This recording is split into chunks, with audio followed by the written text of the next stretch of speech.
Alright, what's up there, YouTube? Okay, so today I'd like to talk about the Nikon Z6 and Z7. Now, they were announced last night, and I haven't commented too much about them because I was waiting for the actual announcement to see what they actually look like and see what, somebody's first impressions. Now, it was last night, it was announced late last night. So today we're supposed to be getting some actual first-person, real world people actually testing the camera. They're prototypes, apparently, but they're close enough to final that people can actually test them and see how they work. They did show some footage from them, and from what I saw, like the focus tracking worked awesome. It worked great. It tracked as the guy came through the screen. He was on a bicycle or something, going back and forth, and it tracked him the whole time, and then it went, and it shallowed up the field, so it was actually worked. So you could obviously see it wasn't like F8 or F11 or something where everything was in focus and it was just, close or hunting. It seemed like it tracked him pretty good. So that seemed to work. So first let's go over some of the positives from my perspective, the things that I think are really positive about the camera. If you're a photo and video shooter and you've been looking for, and you like to shoot with Nikon for photos, or Nikon, whatever you want to call it, for photography, but you were like leaning towards something else, like me, leaning towards Sony or a GH5 or something else for video, but those cameras, you didn't like something about them. Like for the Panasonic, the video's awesome on it, but the photos, I can't use it as a photography camera alongside my Nikons, because the Nikon full frame is just a better, to me, it's just a better image. So, and then the Sony, I tried that, but I didn't like the grip. I didn't like the actual way it felt. But the pictures were incredible out of the Sony, and the video was incredible too. It was great. So the pictures and video on the Sony is really good, but I didn't care for the handling of the camera. So there's a couple things that a lot of the people, as you can see, have been jumping right on. Some of the things, like you see Jared Polin here said, mirrorless camera preview, only one card slot with a question mark. It seems like that's the two big negatives that the camera has. It's got three, but let's say with the two biggest are the one card slot and no eye detect focus, no eye focus. That seemed like a big thing. I don't think that's that big of a thing. Eye focus is neat on the Sony, but you have to enable it a different way than you normally focus. So you have to pick either eye or regular as you're taking the picture, and it's a little bit, there's like an extra step there. So it's not like you can instantly, like it will always see the eye when you're focusing, and then if it doesn't see the eye, it focuses regular. It doesn't work that way. It's something you have to enable. So which makes it a different style of doing something. So that's one thing. The eye and that's the two things, the two biggest things. That one card slot is pretty big. So let me address, now that I addressed the eye thing, which would be a nice feature to have. It's the eye focus. Seems like a feature that they could add in software. It seems like a software feature. Like right now it does face detection. The Z6 and Z7 do face detection, so it draws a box around the face and it will move and draw the faces.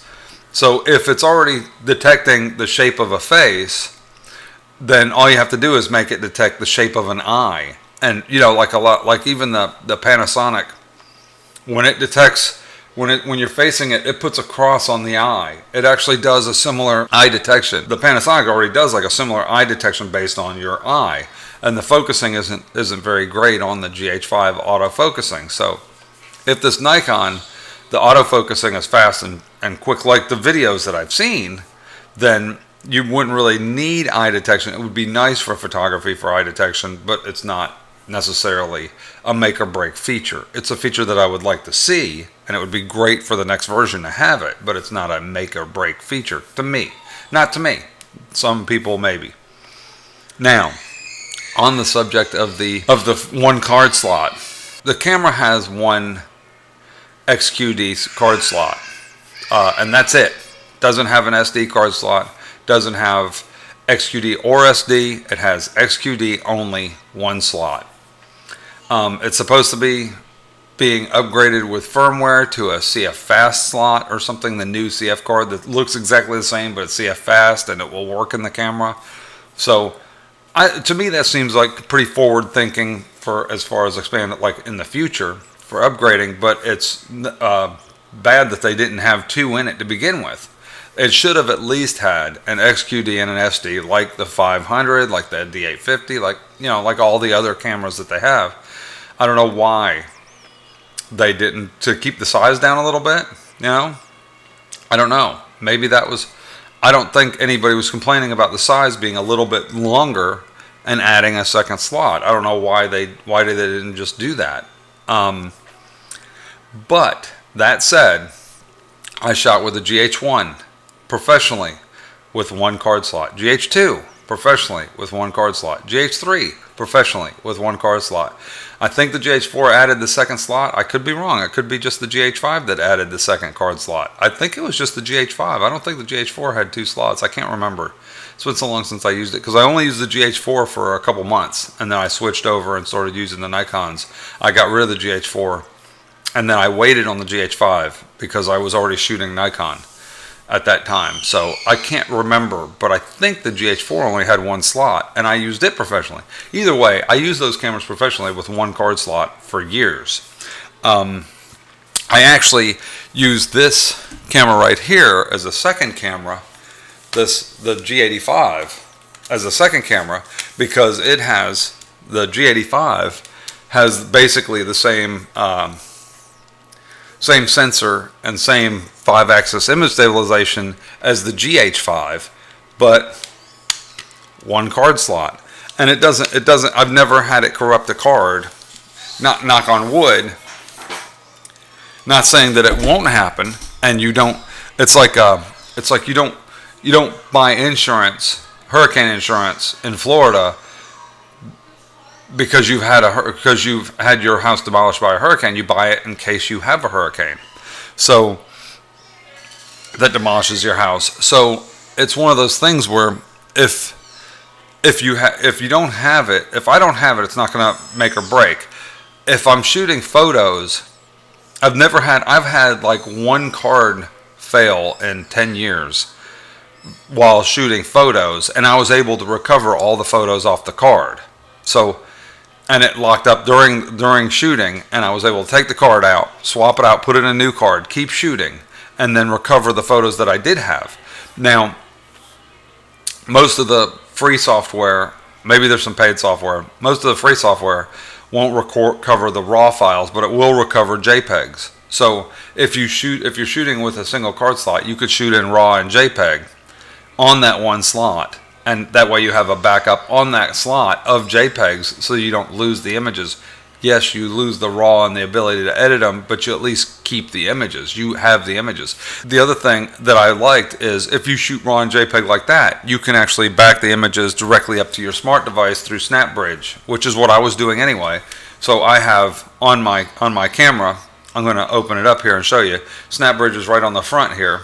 It's looking for the thing, but I'll show you. It actually will transfer all the pictures that you take at the same time from the camera. So here's a list of, here's where I was taking pictures of a wedding. These are all taken on the D850, and it automatically transferred them directly to my camera, to my phone, as a low res. Now there's a third, so that's basically a second backup in JPEG on your phone. So if you're that worried and you're taking pictures, you could just sync it to SnapBridge to your phone and have it upload the pictures to your phone, those shots that you're absolutely must have. Now the other thing is, I always shoot with more than one camera, at least 3, honestly. I have one camera as a backup, one with a wide lens on it, like a 35mm or 28 or whatever, and then one with a medium or telephoto, like a 24-70 or a 80mm prime or something like that. I'm trying to switch more to primes because primes are sharper and they look better, in my opinion. Then now, nothing beats a 70-200 for that nice long shot, so I will have a 70-200 and then an 80mm that I shoot with most of the time, and a 35 for receptions in tight spaces for wide shots. So I could have the wide shot on one camera, the tight shot on the D850, and have a third camera, D750 or D600 or whatever the third one is. It doesn't matter. It's a backup anyway. As the third camera, and have it with just a regular 24 to 70 go-to lens on it that you can always just pick up and get a shot if you needed it at any wide to medium focal range. You'd always have more than one camera running with more than one thing anyway. So the one slot is, yes, it's not as ideal, but it's not a make or break thing for me either. So if the one slot isn't a make or break and the eye focus isn't a make or break for me, then this is a great camera. If the image stabilization, the autofocus tracking works well, and the image quality is great on it and every other way, then this is an obvious upgrade solution for me. Now, you get fanboys that will make excuses for everything. I'm not making excuses. Nikon should have included a second card slot. They should have included the tilt screen should have flipped all the way around. It's a camera that could have been an awesome, if it's a full frame, ultra wide with great focusing, it would have been an awesome vlogging camera you could use to vlog with and jump right in and start using it professionally to shoot with. So you could do a vlog and shoot at the same time. That would have been great. It doesn't have the screen just flips up and down in the back, which is to me a bigger issue than the eye focus. So that's the other thing. You get people that will defend everything that they do and say everything's peachy, hunky-dory, you're just being a bunch of mean people. And then you'll get the people that just can't wait to bash them for not having a feature that they wish they had in it. I'm neither one of those. So I'm not going to bash them for not having a feature. I don't bash Sony for not having a feature. I don't bash Panasonic for not having a feature. I didn't bash Panasonic for having, less than stellar autofocus. I wish it had better autofocus because then it would be a really good camera for that. I personally, like I said before, don't use autofocus much because I'm shooting manual and I shoot mostly manual. But it would be nice to have autofocus so that I didn't have to sit there and focus it and ride the focus the whole time while I'm shooting. So in that way, this might be an awesome solution for me to stay in the Nikon ecosystem because I already have the lenses and flashes and all the stuff that go with Nikon, because it's not just the camera. It's also like the batteries. This camera uses the same batteries as the D850 and the D500. So this one uses those EL15s or whatever they're called, the little gray batteries, or I think they're making them in black now too, but they first came out in gray. It's the newest style that detects whether or not it's an official Nikon battery, which I hate that they did that. But anyway, I digress. But anyway, so this uses the same batteries, but from what I understand is it only gets like 330 shots. Now that's a bigger negative to me than the not having the second card slot. To me, not having enough juice to run a full day or run the camera for a long time is a bigger issue. But just like on my other DSLRs, when I shoot video, I like to have a battery grip on there, and I take the second battery out of the battery grip. I keep a battery in there, and when that battery runs out and it switches to the other battery, or in Nikon's case, it doesn't switch automatically while you're recording. It does, but it messes up the recording. So when it starts flashing red, I stop the camera, pull the battery out, start recording again, and then I take that battery, swap it out, wait until I'm in a spot where I can switch it, stop the recording, pop it back in, start the recording again. That's what I have to do on the Nikons. Because if you're shooting video on the Nikon, when it switches from the external battery to the internal battery, it causes it to freeze the video recording. It's fine for photography. You can just keep shooting photos, but when you're shooting video and it's running, it freezes the camera. So hopefully this camera doesn't do that. If this camera doesn't do that, it would be ideal to have the battery grip on it, because then you can shoot long. You can shoot without having to worry about the length of time, and it would make it a little bit longer, like I said. So I don't know why they didn't just make it a little bit longer, maybe include a newer, bigger battery, but it's nice that they kept the same one, because I have like dual battery chargers for my Nikon that I pop two in it and it charges them both, and that makes it super handy to always keep a battery charged and always swapping them out. into that second charger, and it tells me how much each battery has with a little digital LED, which is awesome. It's a great charger. I'll put a link to it, I guess, somewhere. I'll put a link in the description to the charger in case you're interested. Anyway, back to the thing about the battery. So if it has a better battery, that would have been nice. So these people that just instantly jump on it and attack it, to me, they seem like they're either Sony fanboys or Panasonic fanboys or Fuji fanboys. I know that bald guy, Theodoro, whatever that guy's name is on the thing. He's a Fuji fan. He was a Nikon fan forever, and he always bashed everybody else. And I thought, when I used to watch him before, I thought as soon as this guy finds something he likes better, he's going to start bashing Nikon. And sure enough, as soon as he found something that he thought was better, he started bashing Nikon. So he's one of those guys that just looks for whatever to bash. I'm scrolling here trying to find him. I don't see him. I'm sure he's in here somewhere. Peter Gregg posted about it.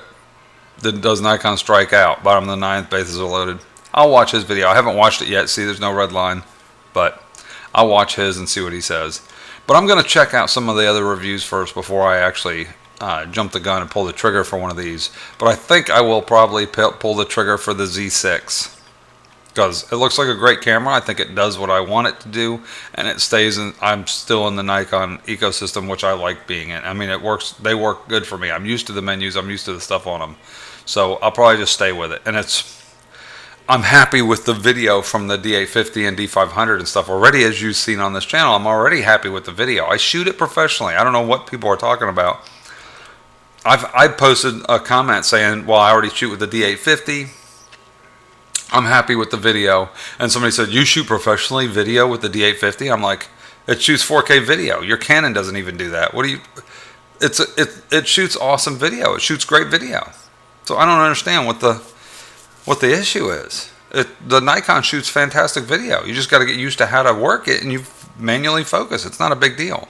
But now this one has autofocus. It fixed one of the problems that was the focusing. I don't get it. I'm not one of these guys that's just going to jump and attack or jump and defend without actually taking a look at it first myself and seeing what I think. So anyway, Nikon Z6 is amazing value versus Sony A7 III.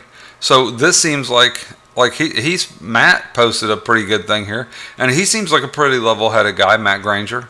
He shoots with Canon, he shoots with everything, and he managed to keep it under 2,000. So we'll see. I don't know. I don't go by what everybody says. I don't go by what one person says. I check everything out and see what I think. So you guys, let me know in the comments below. What do you think of the Z6 and Z7? Seem like good cameras to you? Something you'd want to buy? Something you want to try? Or do you want to stick with Sony? Or do you want to wait and see what the GH6 comes out with? You know, they had the GH5S. Or do you want to just keep shooting with what you're shooting and say to heck with it? I'm going to stay with the 5D Mark III. I'm going to stay with Canon. Or I'm going to stay with the Nikon D850 or D500 or 5100 or whatever the heck it is you shoot with.